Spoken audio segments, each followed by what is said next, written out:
Hello, everyone. The second edition of First Fridays with Ambassador Terry and friends. And boy, I have another friend with me and colleague, Meredith Bell. Welcome, dear friend. Terry, I love being with you. This is great. Oh, man. The next few months worth of people, I had to stop and think about them, because I got a lot of friends. And so, who's pertinent, who's relevant right now with kinds of things that I would like to talk about? And of course, you came up first, and you were not available last month, but I caught you this time, and that's all good. And even then, it's this is going to be an exciting series. So, ladies and gentlemen, sit back and relax. If you're watching the recording, thanks for stopping by. We're going to talk a little bit about what do you mean about appreciation with my dear guest, Meredith Bell, the heart centered connector. So I'll let you start it off. So we've had some discussions about appreciation. And I think this is the time of year where that kind of subject does resonate. It does. And, I just am seeing with so much divisiveness in so many places. My goal is bring more love, bring more caring to relationships. And this whole thing of appreciating someone else, we hear that word, we don't always think about what it really means. And so I think for our discussion, it would be helpful if everyone who is a part of this were to stop and think about someone that you want to have a good relationship with. But maybe in your mind, you tend to criticize them, you find fault, you know, things, there's tension between you when you try to have a conversation. If you think of that person, somebody you really do care about having a good relationship with, and just to ask yourself, what if you could transform your attitude about them into one of gratitude? And what if you could learn a way to truly appreciate them? That's what I would really love to talk about today, because I think there are so many folks that have pain around a given relationship and they don't want it to be that way, but they're not sure what to do. They're kind of stuck. Spot on. And some of you may be thinking right now, well, how am I going to do this with 50 people who work with me and blah, blah, blah? It starts with one person. You giving genuine love to yourself. And it becomes easier to have somebody close to you. Maybe you kiss your spouse or a significant other very special on your way to work or something like that. And it gives you that connection. Then the ball starts rolling, and step by step, things change in your world rather quickly because what you give away comes back many times over. And that's not a saying. I know for sure that that happens. It has happened in my life. Meredith? Oh, Terry, what you just said is ties in beautifully with this one quote I wanted to share this morning. It's from this book called The Power of Awareness by Neville Goddard. One of my favorite books. You can see I've got lots of places tabbed. This is in relation to what attitude we bring to a conversation, to someone, because we sometimes underestimate the power of our energy and people being able to read us. And of course, you're an expert in that area.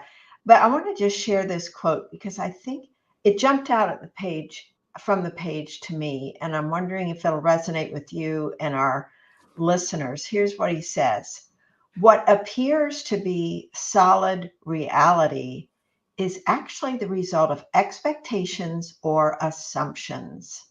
The assumptions we make determine not only what we see, but also what we do. And catch this: others only echo that which we whisper to them in secret.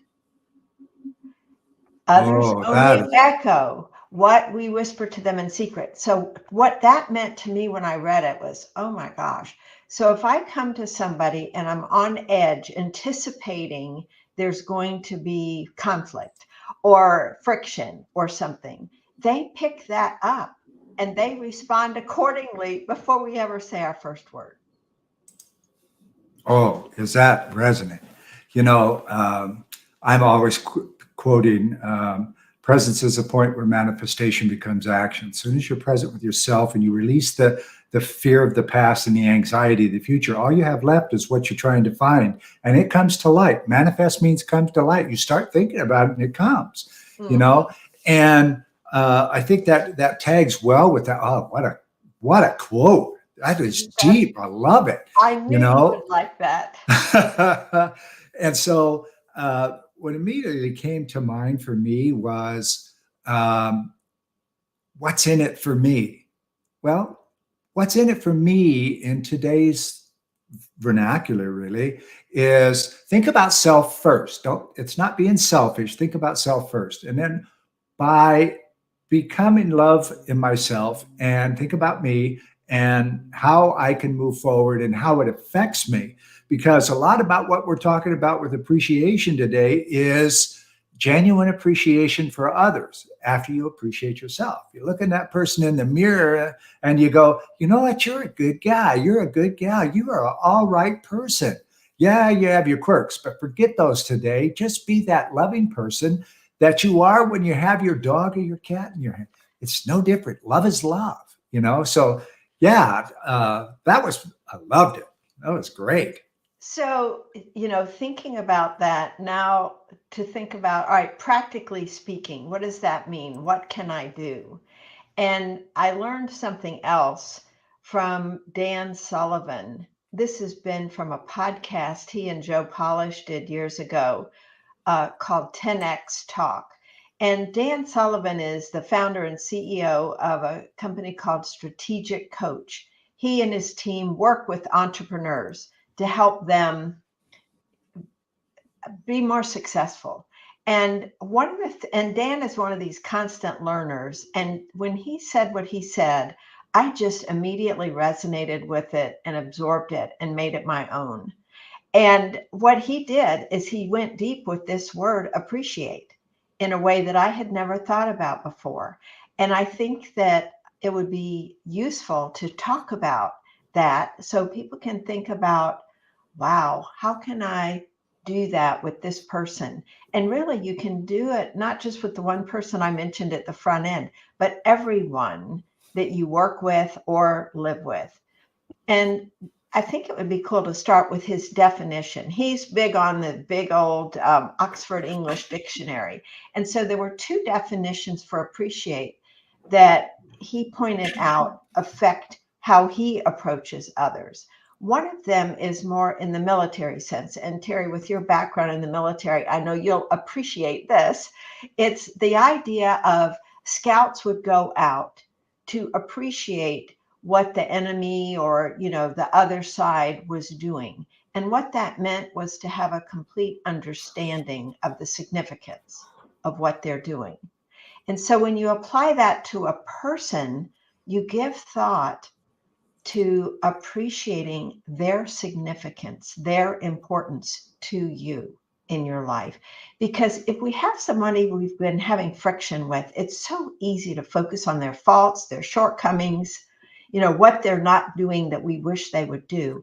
And instead, if we can open the door to looking at why is this person significant for me, it puts us in a whole different way of thinking, doesn't it? Oh, absolutely. I love that analogy. You know, ladies and gentlemen, you can think for yourself. You know, you will see or come present with somebody's way of doing their hair, and you go get your hair cut that way because you just appreciate it. It's just amazing. You know, the people on the other side of those lines in a war are humans just like you. They're doing their job and their orders just like you are. And so, how are they doing? You know, it's always you hear this all the time, and Meredith certainly reflects it quite often. Is listen to understand, not to respond. When you go out and get intel, you're really talking to two people at a time, and are you getting through your message to the other person? Yes or no? And could you change that? If you're listening to respond, you have no clue. You're oblivious to the conversation most of the time, rather than that's a really good point. and just be honest about it. Mhm. I think that's, oh, I love it. That's great. Mhm. I'm glad we're recording. Other The other piece of appreciate, that definition has to do with appreciating and value. So we often think of that kind of appreciation relative to investments in the stock market, depending on how it's going, or investments in land. We expect the value of it to go up, but we don't always apply that to people. And if we think about how can I increase the value of this person, one, and doing that in two different ways. How can I increase their value in my own mind? And how can I increase their value to them in their mind? That's something. And so, what that means is before you have a conversation with someone, you take time to think about what is it about this individual I really value, I appreciate. And it's not so you can tell them that list of things, but so that you prepare your mind in a positive way for your encounter with them. And so Dan actually writes down 6 or 8 things that he appreciates about the person before he has a meeting with them. And the whole purpose of that is bringing that positive energy to the conversation. Because if you're reflecting on why they're valuable in your life, then they feel that from you in the conversation, no matter what it is you're talking about. And the beauty of this is that as you're talking to them and they absorb that, they then increase their own value in their own mind. And so you're helping to elevate someone else's appreciation of themselves, which is huge. It's one of the greatest gifts we can give to another person. Delightful, delightful. Performance reviews, that's huge. You're big on 360, Mm. and this fits and sets well in that 360 concept because, you get evaluated from all angles Mhm. in your performance and your interaction with the people around you. And it's very valuable if you have an open mind. Mhm. It's a terror if you have a closed mind. So the more scared I would think that you're getting of this performance review or whatever, you get to stop and think, yeah, but I do some good stuff. You know, I probably should write down some good stuff that I've done so that I can reflect, back in an opportune way. And us as leaders, and you as future leaders out there, ladies and gentlemen, it's a performance review is a coaching session. Okay, it's a It's an learning opportunity for situation, a coaching session. opportunity for a coaching session, right? Where you learn and the person you're talking to is learning. And uh, I, when I use that concept, I change everything in the pattern of my mind. Even if I'm having an exit interview where the pink slip comes out at the end of our talk, um, I'm still fully engaged in the person and where they're at, where they're coming from. Maybe get some clues to what happened in their performance or whatever, where the decision got made that they're no longer part of the team.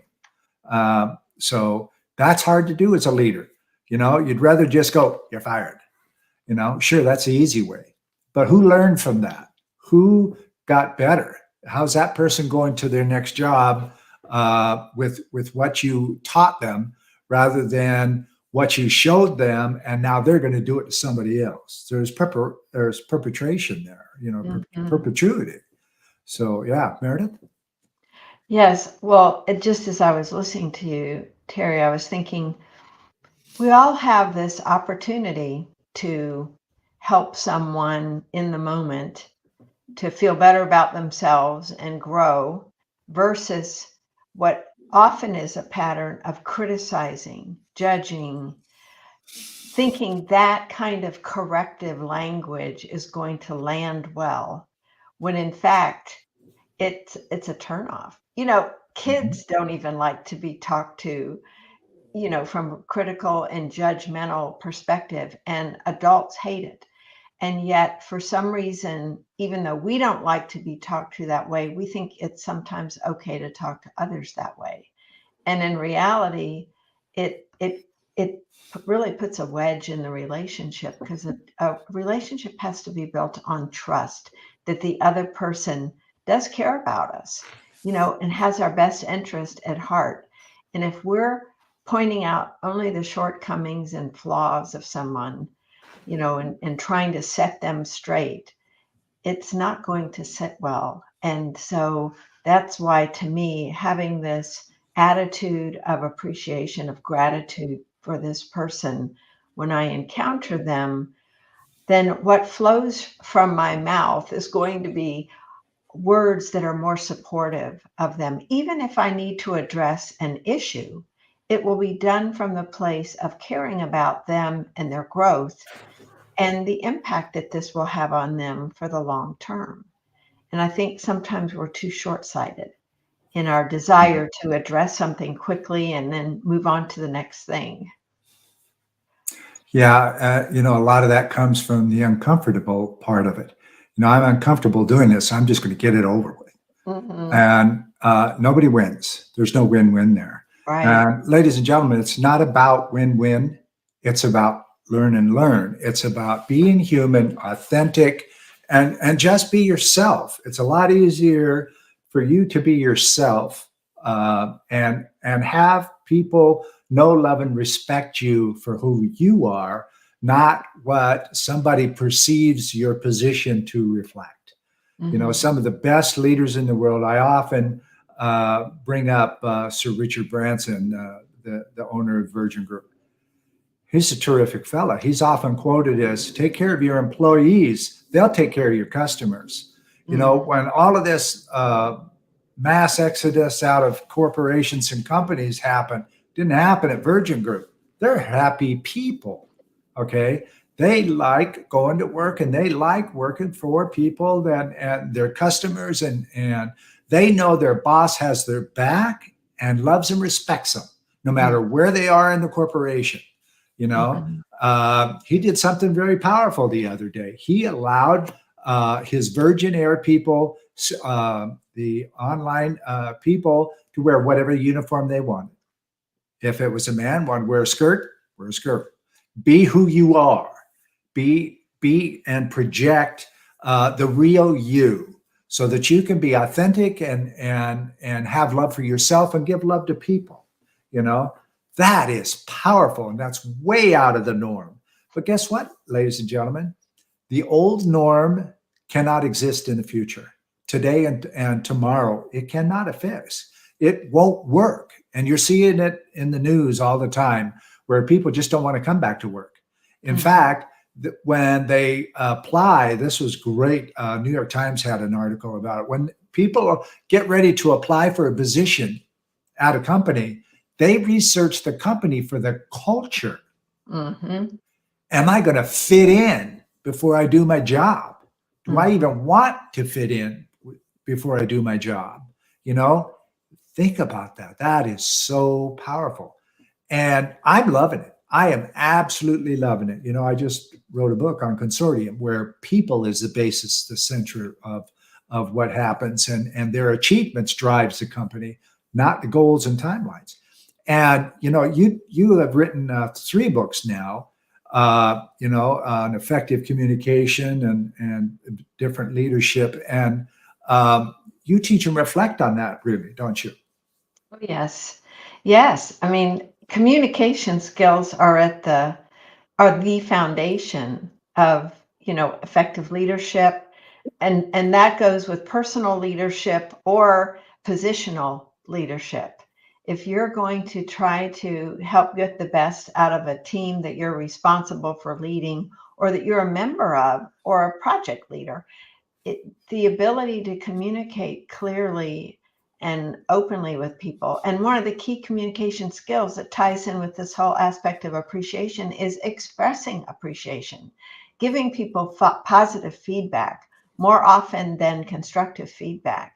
So they recognize that you value them and their contributions. And that's one of the things, Terry, that, we're both aware of. The younger folks that are in the workplace, that's a key core value for them, is knowing that their contributions matter, that that's more important than getting promoted to a specific position.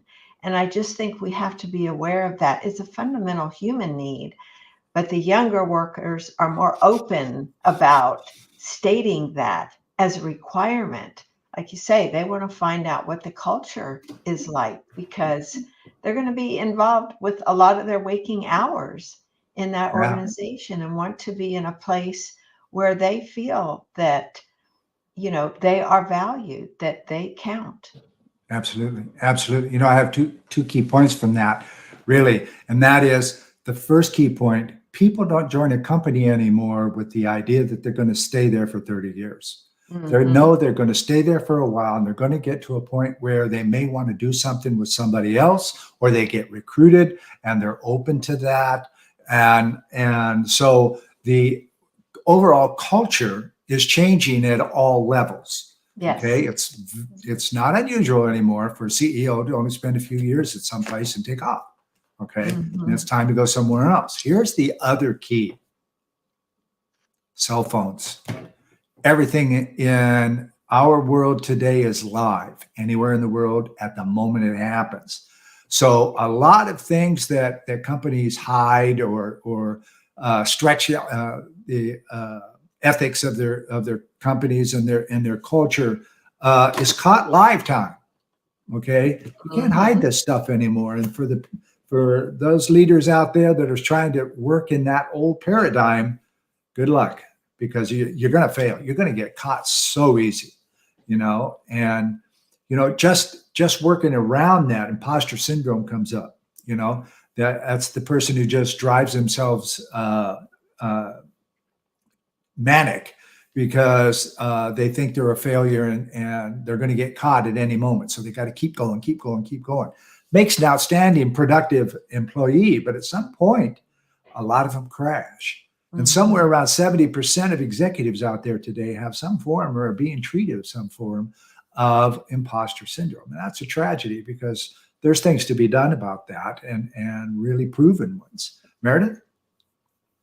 Yes. Well, I think, Terry, when the trust is not as strong and people don't feel they can be open and vulnerable and honest, I think that's where that imposter piece comes in, because this feeling of, well, it really goes back to what we've been talking about, feeling like I'm worthy, and that I have value and people will appreciate me for who I am, instead of this role that I need to play or this mask I need to put on to appear to be a particular way, like having it all together. Whereas if they acknowledge and are willing to say, I don't know the answer to that, people will respect that and realize, oh, this person isn't trying to act like they have all the answers. One executive I spoke to recently coaches, she's internal to an organization, but she coaches senior executives. And one of the things she told me was that across the board, they struggle with this whole idea of feeling like they need to be the one to answer all the questions, when in fact they're robbing people of the opportunity to grow and learn if they seem to have the answer to everything or feel like they need to. It puts undue pressure on them, and it creates dependency from the people on their team who feel like they can't ever make a decision by themselves. They need to go check with this person to give them the answer. And so it really eats up a lot of time for the executive or the manager, any level, where somebody feels like they have to provide the answers. And then the employees don't have the opportunity to really develop those critical thinking skills and problem solving skills that are needed in order to work independently and be resourceful. Yeah. You know, um, I'm often go to my team and say, you know what? I'm lost. I don't know. Here's the problem. Anybody have an idea? Let's work through this. Because if we don't solve it, uh, something's not going to happen good for the company. So let's all sit down. I often get my board together or my leaders together, and we all just go into a think tank.